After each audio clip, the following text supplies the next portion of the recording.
A grande arte da guerra é não precisar ir à guerra, mas sim subverter tudo o que há de valor no país do inimigo.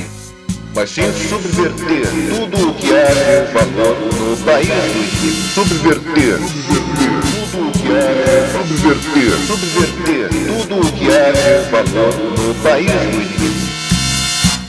Subversão é uma palavra que, se você for procurá-la no dicionário ou em algum código penal sobre esse assunto, vai estar explicado como uma parte de uma atividade para destruir coisas como religião, governos, sistemas políticos, econômicos de um país.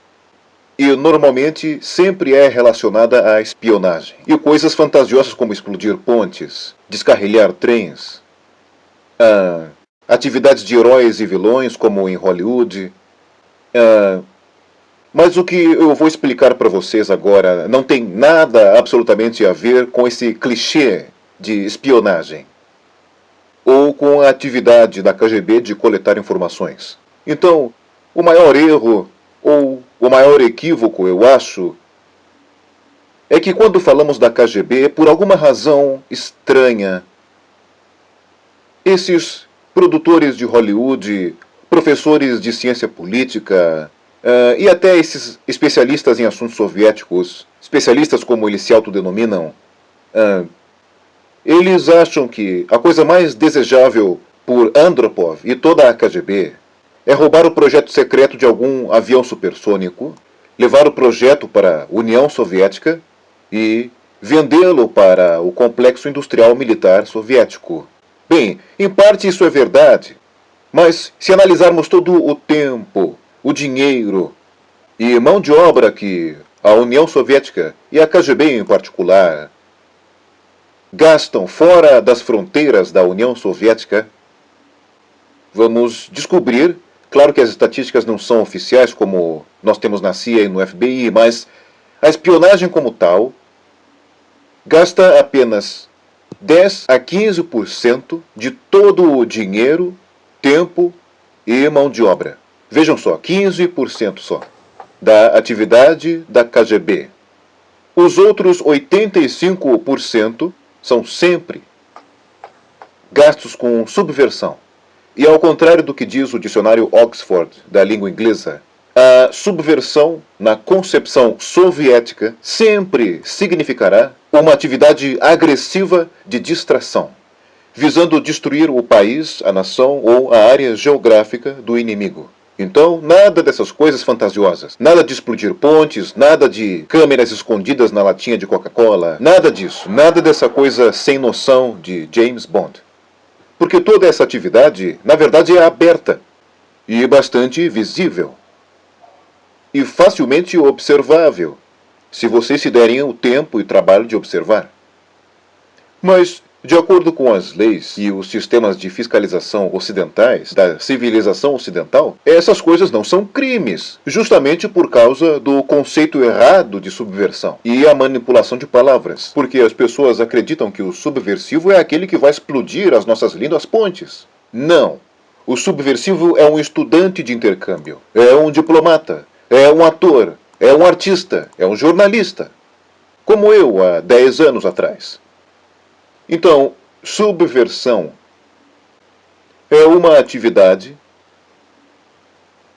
como uma via de duas mãos, pois não se pode subverter um inimigo que não quer ser subvertido. Se vocês conhecem a história do Japão, por exemplo, o Japão antes do século XX era uma sociedade fechada. No momento em que um barco estrangeiro chega às margens do Japão, o exército imperial japonês, educadamente, os mandava desaparecer. E se um vendedor americano chegasse às margens do Japão digamos, há uns 60 ou 70 anos atrás, e dissesse, ah, olha, eu tenho um aspirador de pó muito bonito para você, e o japonês diria, vá embora, não precisamos do seu aspirador. E se não fosse embora, os japoneses atirariam neles para preservar sua cultura, ideologia, tradição, valores intactos. Vocês não foram capazes de subverter o Japão. Vocês não podem subverter a União Soviética. A mídia lá é censurada pelo governo. E a população é controlada pela KGB e pela polícia interna. Aquelas fotografias bonitas da revista Time e da Magazine America, que é publicada pela Embaixada Americana em Moscou, vocês não podem subverter a União Soviética. A revista jamais chega aos cidadãos soviéticos. Elas são coletadas das bancas e jogadas na lata do lixo. A subversão só pode ser bem-sucedida quando o iniciador, o ator ou o agente subversivo encontra um alvo receptivo, que responde ao estímulo. Lembrem que é uma via de duas mãos, e os Estados Unidos são um alvo receptivo de subversão. Mas a União Soviética não responde à subversão feita pelos Estados Unidos. Não, a subversão acaba em algum lugar no meio do caminho. Bem, a teoria de subversão remonta a 2.500 anos atrás. O primeiro homem a formular as táticas de subversão foi um filósofo chinês chamado Sun Tzu.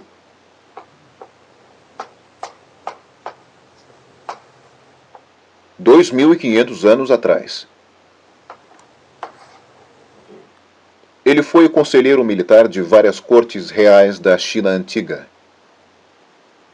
Uma vez ele disse, depois de uma longa meditação, que para implementar políticas estatais de uma maneira belicosa é o jeito mais contraprodutivo, bárbaro e ineficiente, ou seja, ter que lutar no campo de batalha. A guerra é apenas continuação das políticas estatais. Então, se você quer implementar a sua política estatal e para isso você vai à guerra, essa é a maneira mais idiota de se fazer.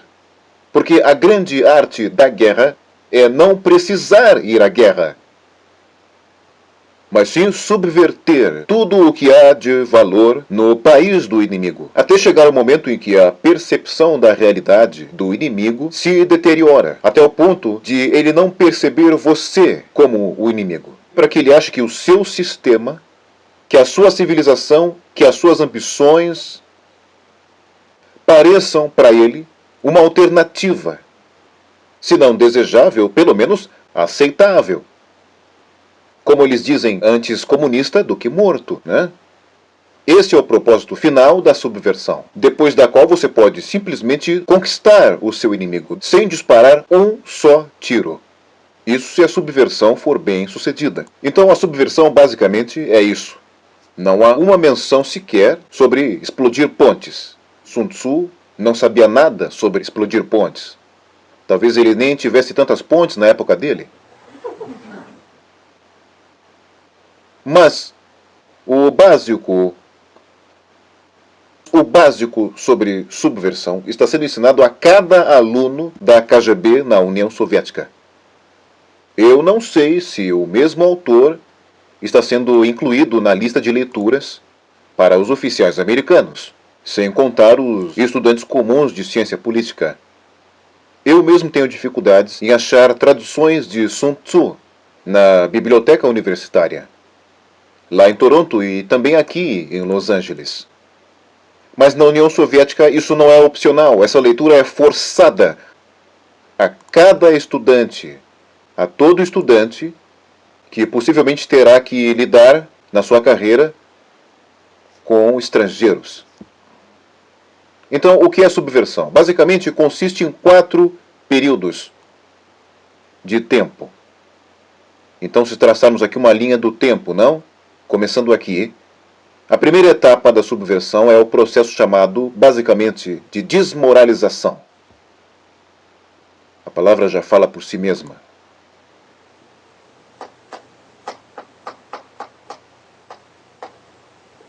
Isso demora, digamos, de 15 a 20 anos para desmoralizar uma sociedade. E por que 15 ou 20 anos? Bem, esse é o tempo suficiente para educar uma geração de estudantes ou crianças. Uma geração. O tempo de vida de uma pessoa, de um ser humano, dedicado a estudar, a formar a mentalidade, sua ideologia, personalidade, nem mais nem menos. Normalmente leva 15 ou 20 anos. E o que está incluído aí? Está incluído influenciar, ou por vários métodos, infiltração, métodos de propaganda, contato direto, não importa, depois eu explicarei melhor. Influenciar áreas onde a opinião pública é formada ou moldada. A religião, o sistema educacional, a vida social, a administração, o sistema legal, o meio militar, é claro, e as relações trabalhistas entre patrões e empregados. E também a economia. Não posso escrever tudo porque aqui não temos espaço suficiente. Às vezes, quando estou explicando isso, alguns alunos me perguntam sobre os métodos de subversão. Você tem certeza, eles perguntam, de que isso é resultado de influência soviética? Eu digo, não necessariamente. Sabe, as táticas de subversão, sobre as que estou falando, são similares à arte marcial japonesa. Se alguns de vocês estão familiarizados com essas táticas, talvez vão se lembrar agora que se um inimigo é maior e mais pesado do que você, seria muito doloroso tentar resistir ao seu golpe direto. Se uma pessoa mais pesada quer me acertar no rosto, seria muito ingênuo e doloroso tentar parar o golpe da pessoa. Então, a arte sino-japonesa do judô nos diz o que fazer. Primeiro, desviar do golpe. Então, agarrar o braço dele e continuar o movimento que ele já estava fazendo. Não é? Fazer isso até que o inimigo bata na parede. Viram só? Então, o que acontece aqui é que o país-alvo, obviamente, já estava fazendo algo de errado. Se for uma sociedade livre, democrática, então haverá vários movimentos diferentes dentro dessa sociedade. Existem em todas as sociedades pessoas que são contra a sociedade. Podem ser criminosos comuns, podem ser aqueles que discordam das políticas estatais, podem ser até inimigos declarados do Estado, ou podem ser pessoas simplesmente psicóticas que estão contra tudo. E claro, haverá aquele grupinho pequeno de agentes de uma nação estrangeira, que são comprados ou subvertidos ou recrutados, não é? Então, a partir do momento em que todos esses grupos estiverem seguindo numa mesma direção, esse é o momento em que o braço é agarrado e o seu movimento é continuado, até que esse movimento force a sociedade inteira ao colapso, à crise. Então essa é exatamente a tática da arte marcial. Nós não paramos o inimigo, nós deixamos continuar, nós o ajudamos a continuar, na direção que nós queremos que ele vá. Então, na etapa de desmoralização, obviamente haverá tendências em cada sociedade, em cada país, que sempre vão na direção oposta dos princípios e valores morais básicos. Então, nós tiramos vantagem destes movimentos. Nós os usamos. E é nessa manipulação que consiste a subversão. Então, nós temos religião, educação, vida social, temos estruturas de poder, relações trabalhistas e temos o sistema legal. 1, 2, 3, 4, 5, 6. Aí está. As áreas de aplicação da subversão. E o que significa exatamente? No caso da religião, destruí-la, ridicularizá-la, substituí-la por várias seitas, cultos que desviam a atenção das pessoas da fé. Não importando que tipo de fé ou crença seja esta. O que importa realmente é que o dogma religioso aceito, seja ele qual for, seja pervertido e levado para longe do propósito daquela religião. que é manter as pessoas em contato com algum tipo de ser superior. Este é o propósito. Depois, substituir as organizações religiosas respeitadas, aceitas, por religiões fajutas, para distrair a atenção daqueles crentes e para atraí-las para várias diferentes crenças. Educação. Distrair os estudantes para que não aprendam coisas construtivas, pragmáticas, eficientes, e ao invés de matemática, física, idiomas, eles devem ser ensinados sobre conflito urbano, sobre comida natural, economia doméstica, sobre sexualidade, qualquer coisa, desde que os distraia, ok? Vida social. Substituir as instituições e organizações por instituições fajutas. Tirar a iniciativa dos indivíduos. Tirar os vínculos naturais entre as pessoas, entre os indivíduos, os grupos de indivíduos e a sociedade como um todo, e substituí-los por instituições controladas pela burocracia. E ao invés da vida social e da amizade entre os vizinhos, vão aparecer os assistentes sociais. Pessoas que serão pagas por quem? Pela sociedade? Não, pela burocracia. A principal preocupação dos assistentes sociais não é sua família, não é a relação social entre os grupos de pessoas. A principal preocupação deles é pegar o contra-cheque do governo. E qual vai ser o resultado do trabalho deles? Isso não importa muito. Eles podem até ajudar as pessoas em alguma coisa, mas para mostrar para o governo e para o povo que eles são úteis. Então, até aqui os vínculos naturais já estão dissolvidos. Estruturas de poder. Bem, os órgãos naturais de administração, que tradicionalmente são eleitos pelo povo em geral, ou indicados pelos líderes que foram eleitos pela sociedade, estes são substituídos por órgãos artificiais, que são pessoas, grupos de pessoas que ninguém elegeu. Nunca. Na verdade, a maioria das pessoas não gosta nem um pouco deles, mas ainda assim eles existem. Um desses grupos é a mídia. Quem foi que elegeu eles? Como é que eles têm tanto poder, um poder quase de monopólio sobre a mente de vocês? Eles podem estuprar a mente de vocês. Mas quem os elegeu? Como pode? Como é que eles têm tanto poder? Como é que eles têm a ousadia de dizer o que é bom ou ruim para o presidente que vocês elegeram, o seu governo? Quem diabos eles são?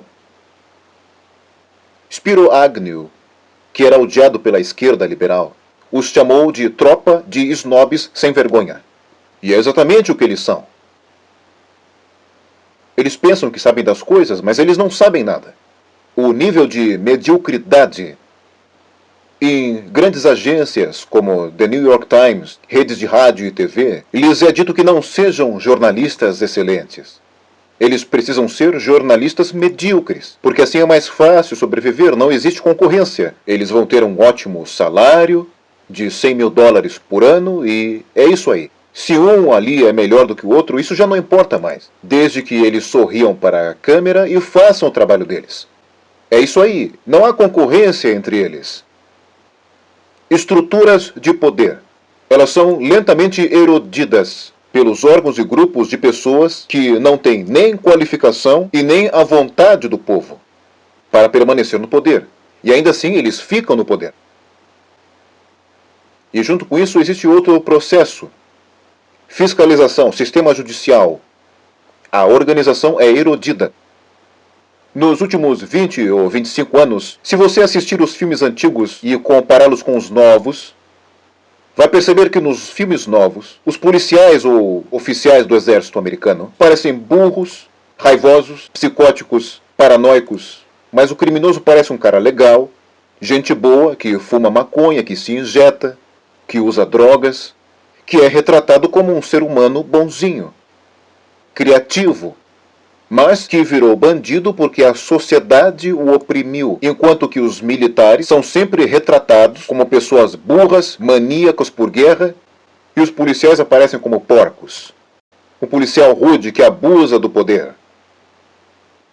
Isso é geral, todos retratados dessa forma. Ou seja, estimular o ódio, a desconfiança para com as pessoas que devem proteger, os que têm o dever de cumprir com a lei e a ordem, ou seja, um relativismo moral. O processo Ângelo Buono durou 2 anos em Los Angeles. E ainda assim há alguns advogados que dizem, olha, na verdade o cara era um bom sujeito. Algumas testemunhas disseram, eram criminosos. Disseram, não, olha, ele era um cara legal. Um dia eu pedi para ele queimar a casa do meu inimigo e ele não quis. Não, ele era legal. Erosão. Uma erosão devagar dos princípios morais básicos. Onde o criminoso não é bem um criminoso. Não, ele é um réu. Mesmo que sua culpa esteja provada. Ele sempre terá o benefício da dúvida. Matar ou não matar, ser ou não ser. Está escrito não matarás, não é? Mas talvez isso não se aplique necessariamente a um assassino. Não assassinarás, talvez devesse ser assim. Talvez, não? Bem, relações trabalhistas.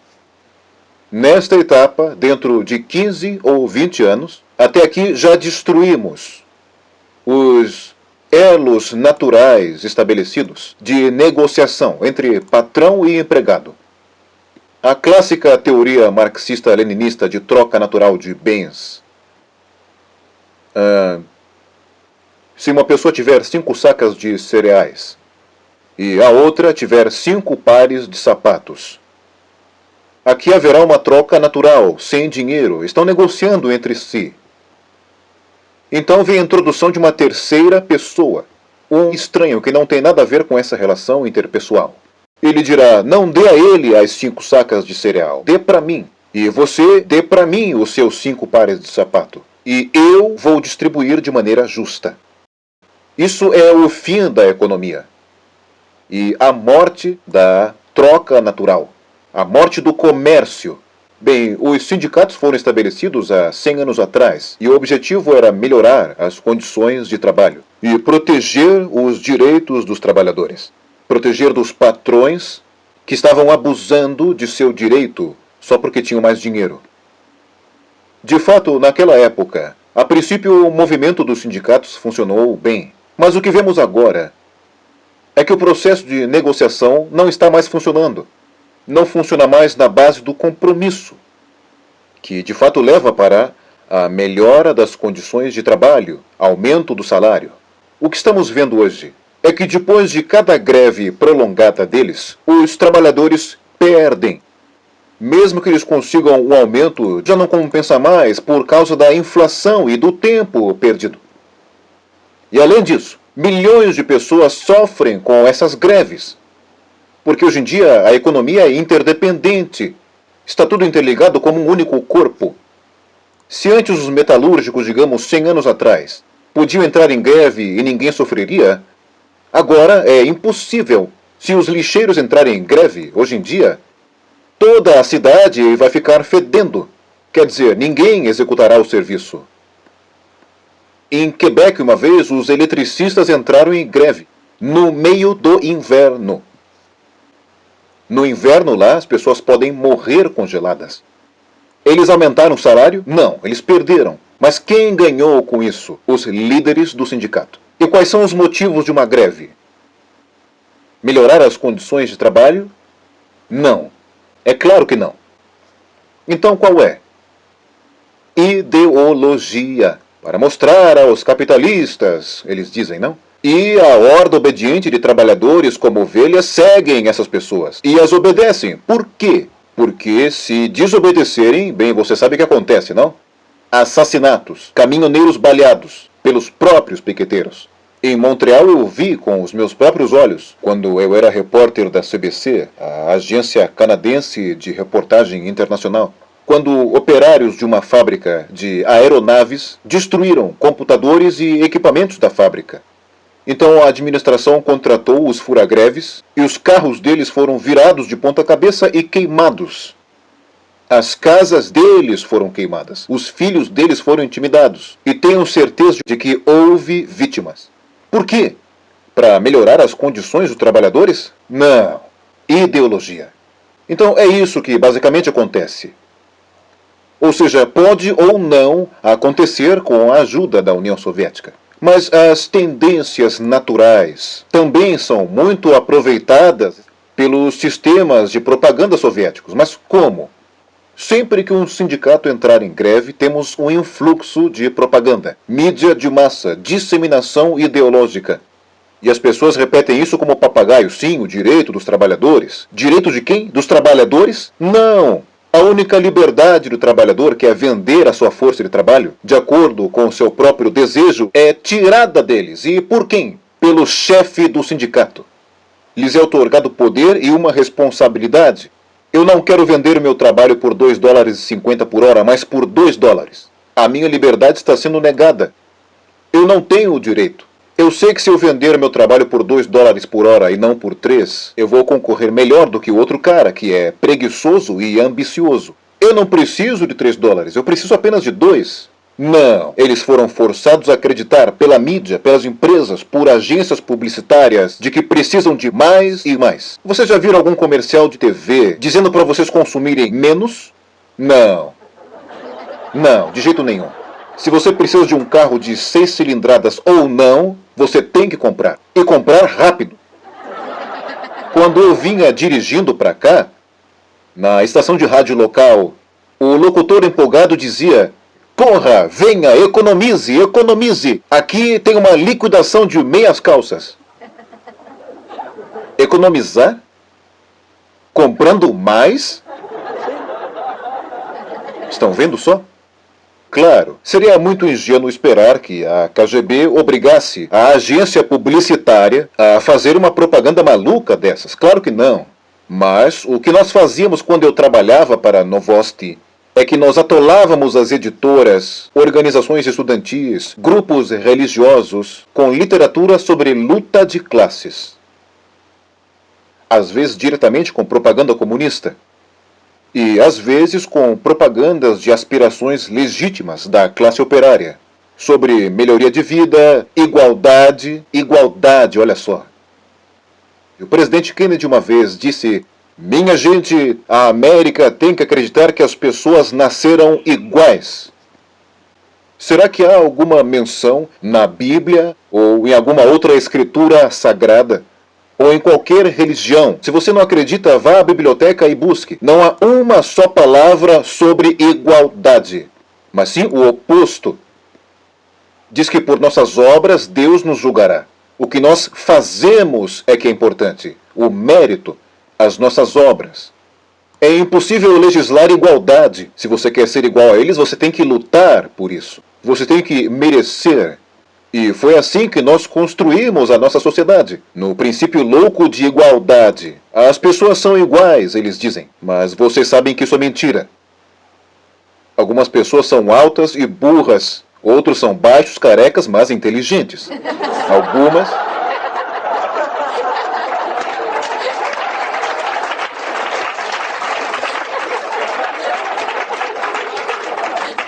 Se nós as fizermos...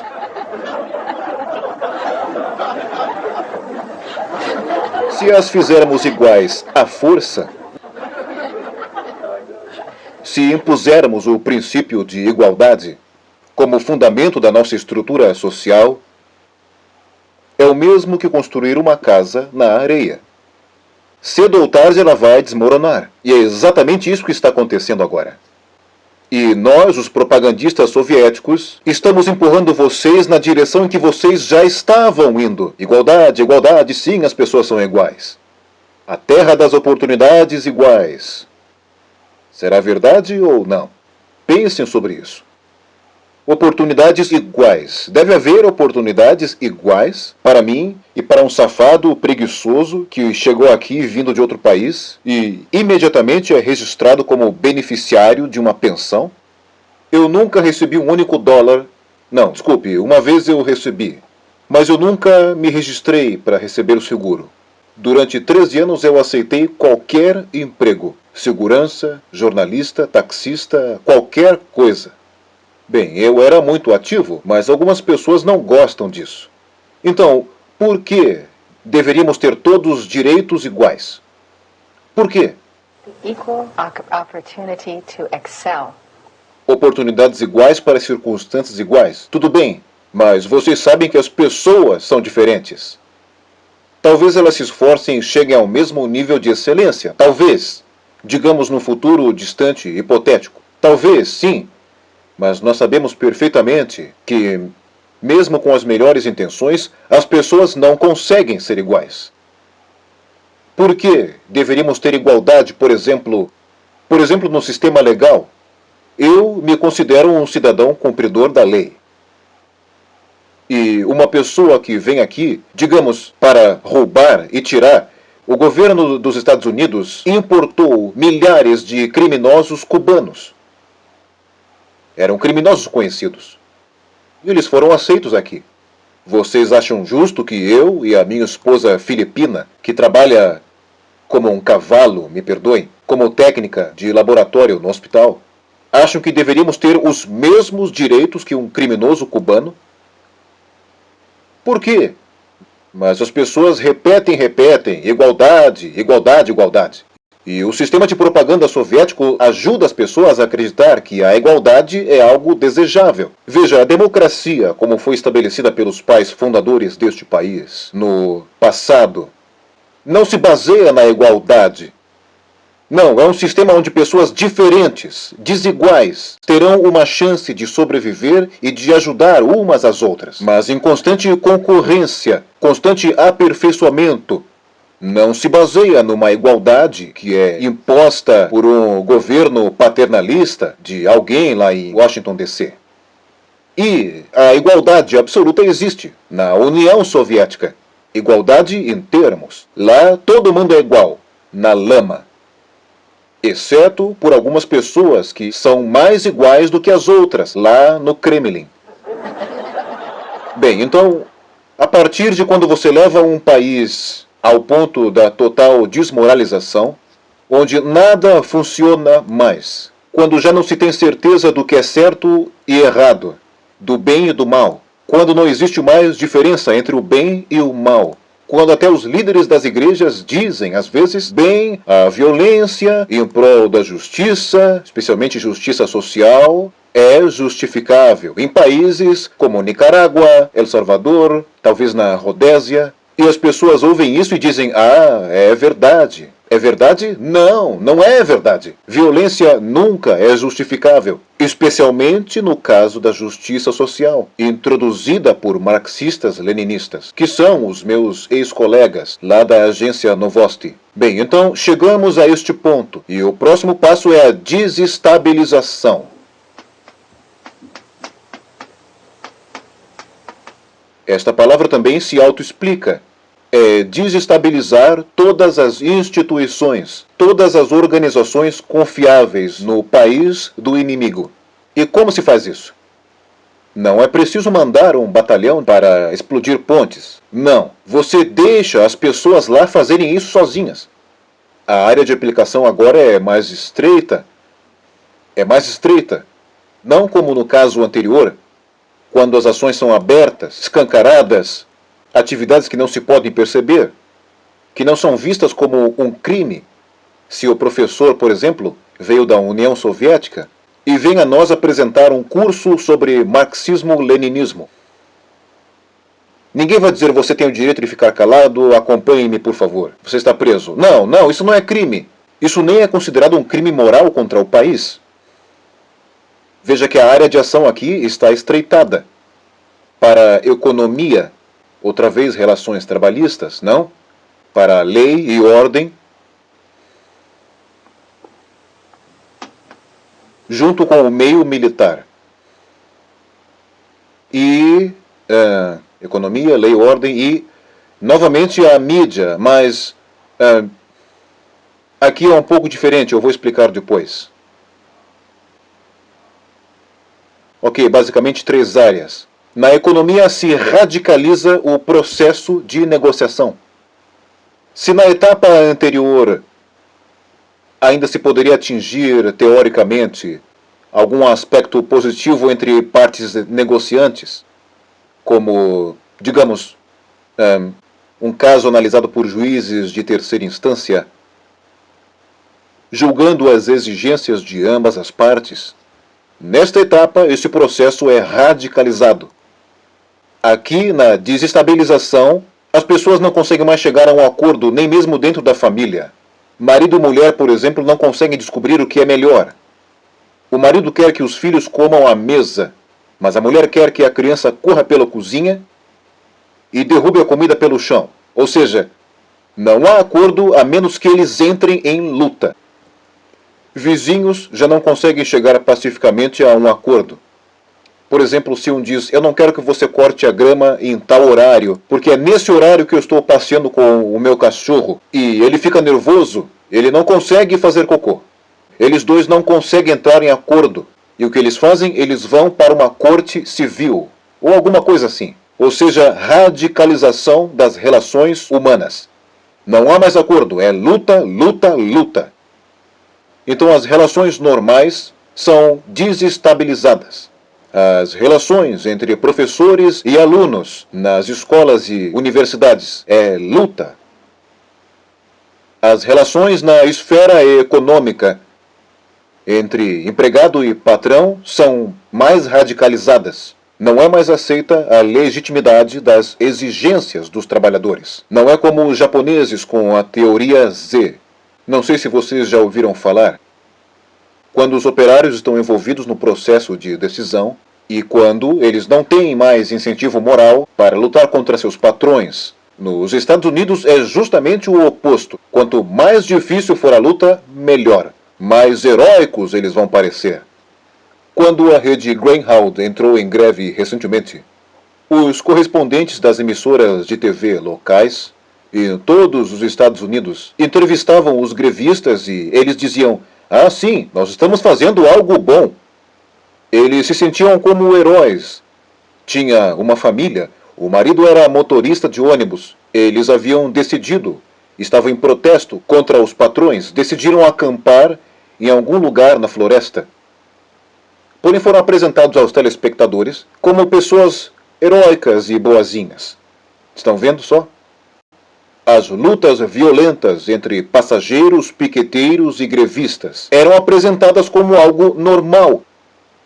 10, 15 ou 20 anos atrás, nós ficaríamos preocupados e perguntaríamos por quê? Por que tanto ódio? Mas hoje não. Hoje dizemos, parece normal. Radicalização, militarização às vezes. Como eu expliquei na etapa anterior, aqui há pessoas baleadas. Eu me adiantei um pouco. Muito bem, lei e ordem agora. Aqui também é empurrada para áreas onde as pessoas antes resolviam suas diferenças pacificamente, legitimamente. Agora não, agora há mais e mais casos judiciais irrelevantes. As pessoas são incapazes de resolver seus problemas. A sociedade como um todo se transforma num ambiente antagônico. Indivíduo contra indivíduo, grupo contra grupo, a sociedade como um todo. A própria mídia se põe em oposição à sociedade, em geral, como um todo. Ela se separa, se aliena. Nessa etapa, vocês se lembram que eu estava falando? Há um tempo atrás eu falei sobre os adormecidos. Aqui é quando estudantes, digamos, dos Estados Unidos, que estão sendo treinados na Universidade Lumumba, ou alunos dos países em desenvolvimento, aqui estão sendo mandados de volta. Os que estavam na União Soviética estão voltando agora. Ou se os adormecidos já estavam nos Estados Unidos, o país alvo da subversão. Nesta etapa, eles entram em ação. Os adormecidos despertam. Estavam adormecidos por 15, por 20 anos. Mas agora eles são os líderes de grupos. Eles são padres. Não sei, pessoas públicas.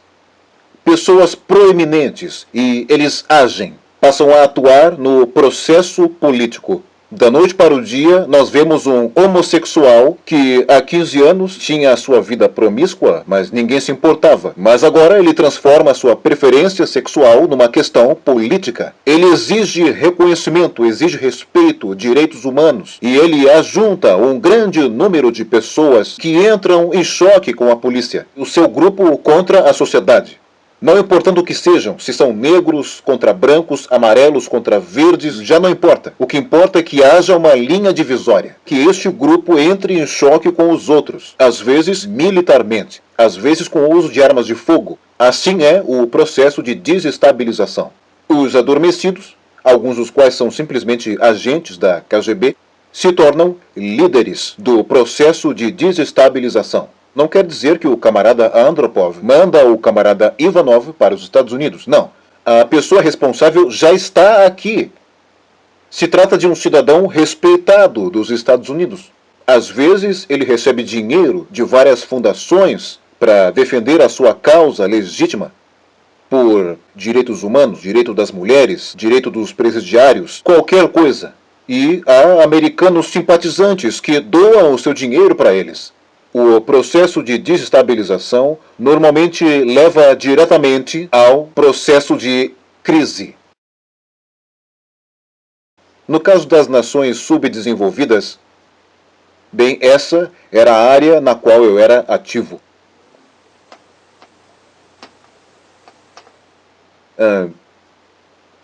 O processo começa quando os órgãos legítimos de poder, a estrutura social, desmorona e não funciona mais. Então nós temos grupos artificiais injetados na sociedade, tais como os comitês não eleitos. Vocês se lembram de que eu estava falando sobre eles aqui? Assistentes sociais, que não são eleitos pelo povo. E a mídia, que são os senhores autoproclamados da opinião de vocês. E alguns grupos estranhos, que dizem saber guiar a sociedade para frente. A única coisa que sabem é como coletar doações e só querem promover a sua ideologia confusa, misturando religião com ideologias e etc. Mas nesta etapa, todos esses grupos artificiais estão exigindo poder. E se o poder lhes é negado, eles o tomarão à força. No caso do Irã, por exemplo, da noite para o dia apareceram comitês revolucionários. Mas que tipo de revolução? Não havia revolução ainda. Eles já existiam. Eles exigiam o poder de julgamento. Queriam o poder para executar as pessoas. Queriam o poder para legislar e queriam o poder judiciário. Mas todos combinados em uma só pessoa, que é um intelectual, que às vezes é alguém que se formou em Harvard ou em Berkeley. Essa pessoa retorna para o seu país, achando que sabe a solução para todos os problemas sociais e econômicos. Então, a crise é quando a sociedade não pode mais funcionar produtivamente, então desmorona. Por isso que está escrito crise. Portanto, a população, como um todo, aqui estará buscando por um salvador. Os grupos religiosos estarão esperando por um Messias. Os trabalhadores dirão, nós temos a família para alimentar. Temos que ter um governo forte, talvez socialista, centralizado, onde alguém coloque os patrões em seus devidos lugares e nos deixe trabalhar. Estamos cansados de greves e de perder horas e horas de trabalho com essas coisas. O que nós precisamos é de um homem, de um governo forte. E a partir de aqui, um líder, um salvador é necessário, pois a população já está cansada, irritada. E eles dizem, bem, aqui está. Nós temos um salvador. Ou então uma nação estrangeira aparece, ou então o grupo local de esquerdistas, não importa como eles se chamam, sandinistas, um reverendo, um pastor, como o bispo Muzorewa, lá no Zimbábue. Não importa. Aparece um salvador e ele diz, eu guiarei vocês. Por isso, a partir daqui temos duas alternativas. Guerra civil ou invasão. Viram como tudo funciona? Guerra civil nós já sabemos o que é. O Líbano é o melhor exemplo. A guerra civil que foi artificialmente implantada no Líbano por injeção das forças da OLP, a Organização de Libertação da Palestina. E invasão nós tivemos em vários outros países, como o Afeganistão, ou qualquer país do leste europeu que vocês quiserem, que foi invadido pelo exército soviético. Mas não importa, o resultado será o mesmo, porque a próxima etapa é a normalização. Normalização é uma palavra muito irônica, é claro. foi inspirada na situação de 1968 na Tchecoslováquia, quando a propaganda soviética e depois o New York Times declararam: o país está normalizado. Os tanques ocuparam Praga. Então acabou a primavera de Praga e não há mais violência. Tudo está normal. Normalização. Neste estágio, os líderes autoproclamados da sociedade não precisam mais de uma revolução, de radicalismo. Então, aqui começa o reverso da desestabilização. Basicamente, aqui o país será estabilizado, porém à força. Então, todos aqueles adormecidos que se tornaram ativistas políticos, assistentes sociais, militantes comunistas, militantes gays, líderes estudantis, todos eles serão eliminados. Fisicamente, se for necessário. Eles já fizeram o serviço deles. Porque os novos governantes agora precisam de estabilidade para explorar a nação, o país, para tirar vantagens da vitória. Então, chega de revolucionários, por favor. É isso que acontece exatamente em vários países. Eu servi como um instrumento da crise em Bangladesh. Primeiro, eles tinham Majibur Rahman. Em 1971, ele era o líder do Partido do Povo, a Liga Awami. Ele tinha um bigode igual ao do Stalin e esteve na Rússia várias vezes. Porém, 5 anos depois, ele foi baleado por seus próprios colegas marxistas, porque já cumpriu sua função. No Afeganistão, isso aconteceu 3 vezes. Primeiro havia Taraki, depois apareceu Amin e agora está Babrak Karmal. Eles se mataram sucessivamente. O primeiro desmoralizava o país, o segundo desestabilizava, o terceiro levou o país à crise. Adeus, camarada. Pum! Então vem Babrak Karmal de Moscou e ele é colocado no poder. O mesmo aconteceu em Granada recentemente. Maurice Bishop, marxista, foi morto por Austin, qual era o nome dele? Que também era marxista. Estão vendo? Então aqui, chega de revoluções, por favor. Agora é normalização. De agora em diante, chega de greves, chega de homossexuais, chega de sindicatos, chega de militância LGBT. De agora em diante será a boa e velha liberdade proletária democrática. Bem, agora, para reverter esse processo todo, seria um sacrifício gigantesco. Quando os Estados Unidos tiveram que invadir Grenada para reverter o processo de subversão, algumas pessoas disseram: rapaz, isso não é bom. Não é correto invadir um país lindo como a ilha de Grenada. Ora, então por que eles não pararam o processo ali, quando Grenada ainda estava só sendo abordada pelos esquerdistas? Por que não impediram que Maurice Bishop chegasse ao poder? Em primeiro lugar, eles nem sabiam quem era Maurice Bishop. Ele mesmo chegou ao poder através de um golpe de Estado. Mas não, eles quiseram deixar a situação seguir adiante, até chegar à crise. E, brevemente, uma normalização. Então, os Estados Unidos decidiram invadir aquele país, descobrindo que Granada havia sido transformada numa base militar da União Soviética. É claro que a invasão é uma medida drástica, que é uma pena que os fuzileiros tiveram que perder, 17 vidas? Por que não pararam o processo antes que chegasse a crise? Não, os intelectuais não quiseram.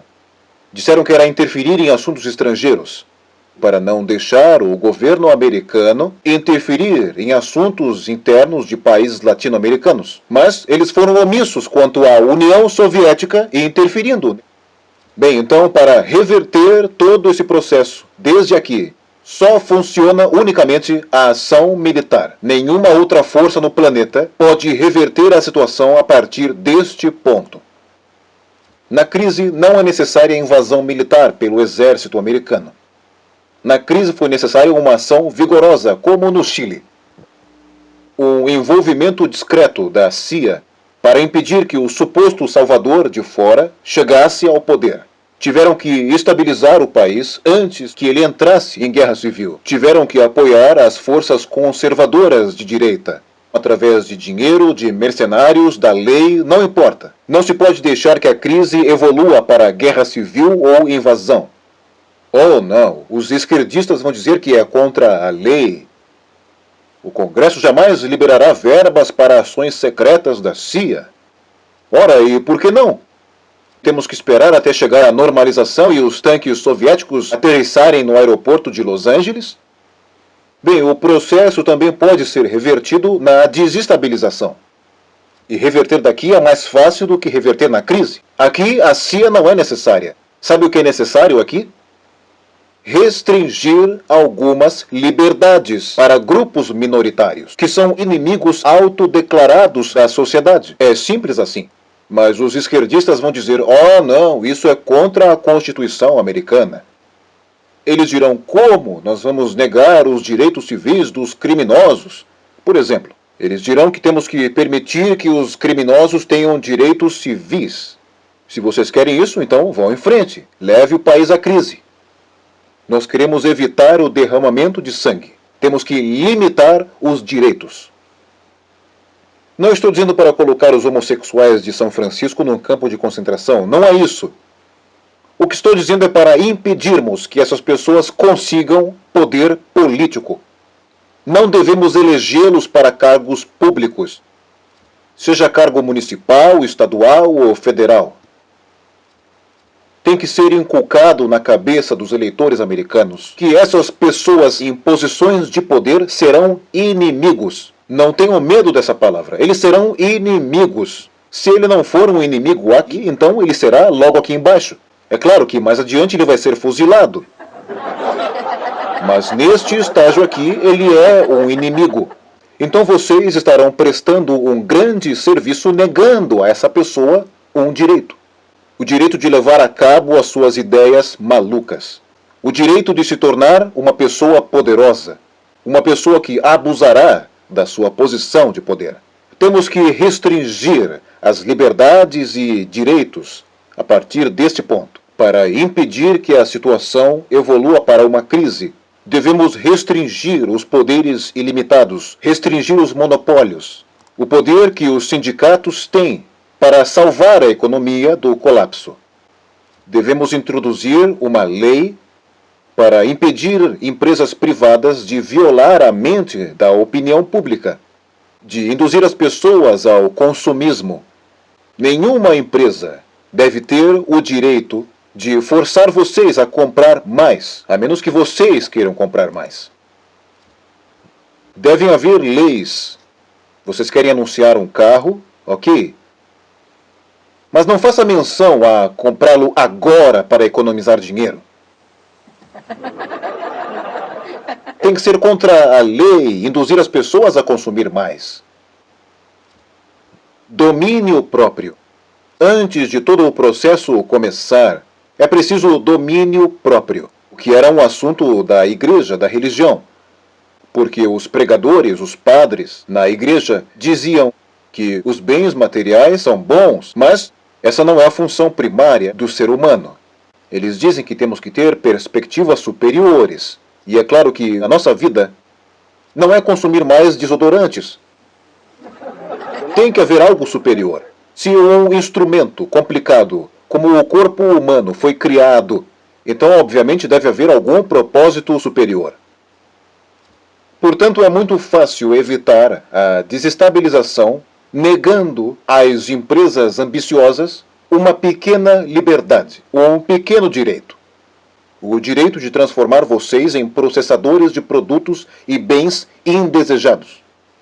O direito de converter vocês em máquinas, como a minhoca, que tudo o que faz é chupar terra e expelir terra, chupar terra e expelir terra. Quanto tempo um eletrodoméstico dura hoje em dia? Menos de um ano. E por quê? Onde está a qualidade?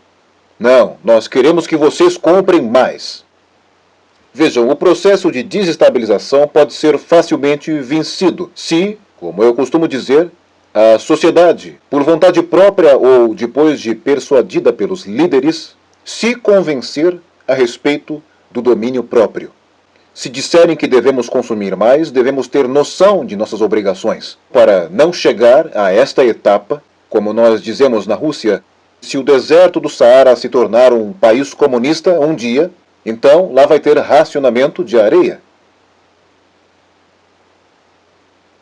Temos que limitar os nossos próprios anseios e vontades a partir deste ponto, antes que seja tarde demais e não possamos mais revertê-lo. A etapa anterior, desmoralização, eu insisto, é a coisa mais fácil ainda de reverter.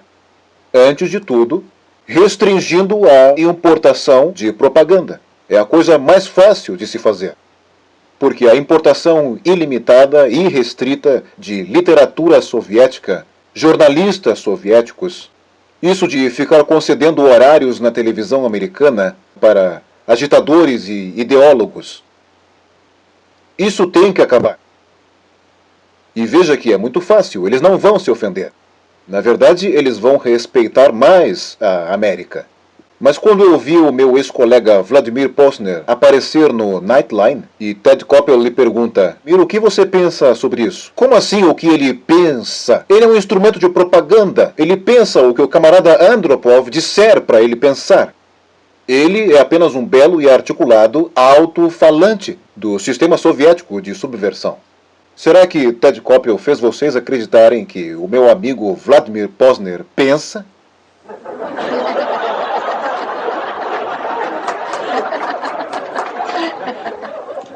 O processo de desmoralização sequer teria começado se, neste ponto, o país, que é um recipiente de subversão, fosse, sem violência, mas ativamente restrito à importação de ideologia estrangeira.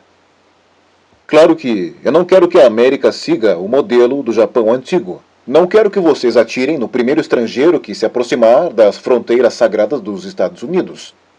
Mas, quando ele se aproximar com um bagulho disfarçado de alguma coisa bem bonita, vocês devem dizer não, porque nós já temos nosso próprio bagulho.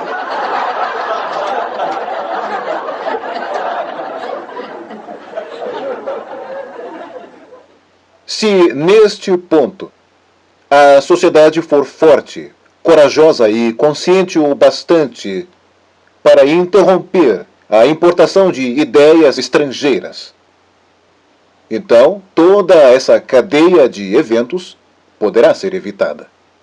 Eu estive recentemente nas Filipinas e eu fiquei chocado com cidades grandes como Manila, onde crianças escutam música ensurdecedora. Vejam, uma nação melodiosa com uma longa tradição de bela e boa música étnica, trazida pelos espanhóis há muito tempo, talvez há 200 ou 300 anos atrás, eu não estou certo. De repente, escutando lixo musical, o volume no máximo, estourando os rádios. Mas por quê? Na Índia também, eu passei vários anos vendo a reação dos indianos quando eles saíam dos cinemas após ver uma produção de Hollywood. Eles não conseguiam entender por que os americanos são tão desperdiçadores. Por que arrebentam os seus carros? A cada 5 minutos um carro explode. E como é que os americanos matam uns aos outros por causa de $1 milhão? E as pessoas lá perguntam, é verdade que eles são tão obcecados por sexo? Será que vocês conseguem imaginar um filme onde a cada 5 minutos há pessoas copulando na tela? Imagine isso num país como a Índia, com uma longa tradição de respeito aos assuntos privados. Imagine isso no Paquistão. Será que os Estados Unidos esperam que esses países os respeitem? Ah, sim, mas eles vão assistir o filme, eles vão pagar 5 rúpias para ver aquele lixo. Ah, mas eles sabem. E dirão a seus filhos, não, não respeite os americanos. Não seja como os americanos. Então, o processo de desmoralização pode ser impedido bem aqui, na questão de exportar e importar cultura. Isto requer um passo, uma coisa muito importante a se fazer. Vocês nem precisam expulsar todos os agentes da KGB de Washington. A solução mais difícil e, ao mesmo tempo, a mais simples é começar aqui e até antes, levando a sociedade de volta à religião. para algo que as pessoas não podem tocar, nem comer e nem ver, mas que ainda assim é algo que faz a sociedade se mover, que a governa e a preserva.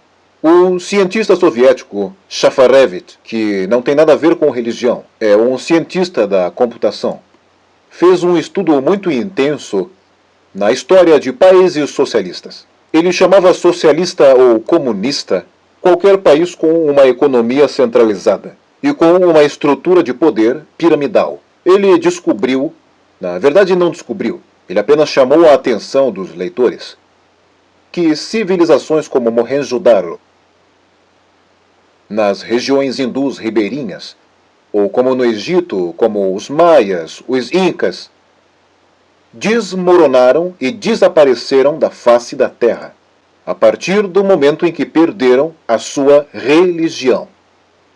É bem simples, elas desintegraram. Ninguém se lembra mais delas, mais ou menos assim. Bem, então, as ideias estão movimentando a sociedade e mantendo a humanidade como uma sociedade de seres humanos, agentes inteligentes e morais de Deus. Os fatos, as ciências exatas, talvez não. Toda a tecnologia sofisticada e computadores não impedirão a sociedade de desintegrar e eventualmente sumir. Por acaso vocês já viram alguma pessoa que sacrificaria a sua vida, sua liberdade, por uma verdade como esta aqui? Isto aqui é uma verdade. Eu nunca vi alguém que dissesse, olha, isto aqui é verdade, eu estou pronto, pode atirar em mim. Vou defender a verdade. Porém, milhões sacrificam suas vidas, liberdade, conforto, tudo, por coisas como Deus, como Jesus Cristo. Seria uma honra. Alguns mártires no campo de concentração soviético morreram. E morreram em paz. Ao contrário daqueles que morreram gritando "Viva Stalin!", sabendo perfeitamente que Stalin não viveu muito tempo. Estou falando de algo que é imaterial, mas que movimenta a sociedade e a ajuda a sobreviver. E vice-versa, no momento em que nos voltamos para 2 vezes 2 é igual a 4 e fazemos disto um princípio guia para nossa vida, nossa existência, então nós morremos. Mesmo que isto seja verdade, e apesar de que aquilo ali não podemos provar, nós podemos senti-la e podemos ter fé. Então a solução para a subversão ideológica é muito simples.